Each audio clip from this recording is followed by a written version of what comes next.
Mumbai Goa highway 11 तासांपासून ठप्प आहे, तर नागोठणा सुकेळी खिंडीमध्ये पाणी साचलंय आणि त्याच्यामुळे इथनं वाहतूक होत नाहीये। तर वाहतुकीसाठी इथे मार्ग हा बंद करण्यात आलेला आहे। या भागातली वाहतूक ठप्प झालेली आहे। वाकण फाट्याजवळ 4 ते 5 किलोमीटर पर्यंतच्या वाहनांच्या लांब रांगा सुद्धा लागलेल्या आहेत। तर कोलाडच्या दिशेकडून नागोठण्याच्या दिशेकडे जाणाऱ्या या मार्गावर वाहतूक कोंडी प्रचंड निर्माण झाली आहे। 11 तासांपासून अडकलेले आहेत प्रवासी आणि त्याच्यामुळे प्रवासी सुद्धा संतापलेले आहेत। एकीकडे पावसाचा मारा होतोय, पाऊस आणि वादळ वारा येतो आणि त्यातच आता ही वाहतूक कोंडी, रस्ता बंद झालेला आहे पावसामुळे आणि त्यामुळे प्रवासी सुद्धा प्रचंड संतापले आहेत।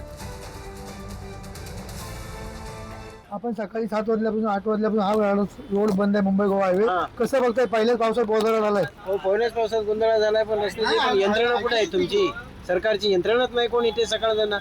आम्ही अन्नपाण्यापासून सर्व प्रवासी उभे होते तिथे, बाकी काही नाही, सगळे वाटच लागली आहे। सकाळपासून आम्ही आलो, उपाशी पोटी आहेत, लहान मुलं आहेत, म्हातारी माणसं आहेत, काही नाही हालचाल ना।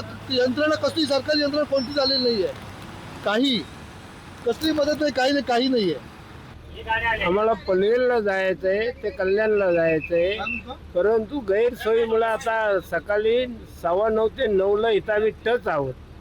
तिथून आतापर्यंत कुठली सुविधा नाही, काय नाही। तर कोलाडच्या दिशेतून नागोठणेला जाणारी वाहतूक ठप्प झालेली आहे। तर इथे मोठ्या प्रमाणात पाऊस सुद्धा आहे, मुसळधार पाऊस इथे पडतोय। तसंच पावसामुळे वाहतुकीत अडथळे येत आहेत, रस्ते सुद्धा बंद झालेले आहेत, पाणी साचलेलं आहे खिंडीमध्ये। नागोठणा आणि सुकेई या खिंडीमध्ये पाणी साचलंय, तर यामुळे आता वाहतूक ठप्प झालेली आहे। वाहतूक कोंडी इथे मोठ्या प्रमाणात निर्माण झाली आहे। मुंबई गोवा हायवे 11 तासांपासून ठप्प आहे। ह्या भागात मुसळधार ते अतिमुसळधार पावसाचा इशारा सुद्धा देण्यात आला आहे।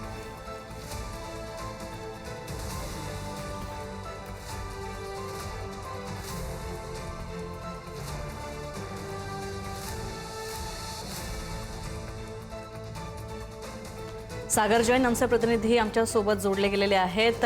सागर, अजून सुद्धा 11 तास झालेले आहेत, अजून सुद्धा वाहतूक सुरळीत झालेली नाहीये। आता सध्या काय स्थिती आहे तिथे?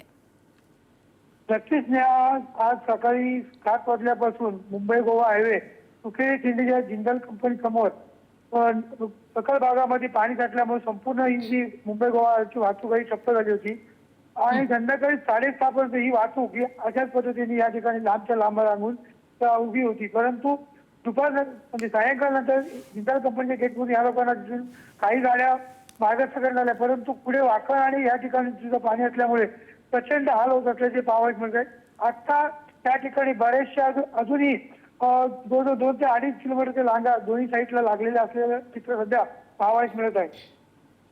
नक्कीच धन्यवाद या सगळ्या अपडेट्सबद्दल। तर आपण पाहतोय मुंबई गोवा हायवे 11 तासांपासून ठप्प आहे, तर नागोठणा सुकेई खिंडीमध्ये पाणी साचलंय आणि त्याच्यामुळे या मार्गावरची वाहतूक ठप्प झाली आहे। वाकण फाटापर्यंत 4 ते 5 किलोमीटरपर्यंतच्या लांबच लांब वाहनांच्या रांगा लागलेल्या आहेत आणि इतका 11 तास झाले खरं तर सगळे प्रवासी ताटकळलेले आहेत, त्याच्यामुळे प्रवासी सुद्धा एकीकडे संताप व्यक्त करतात।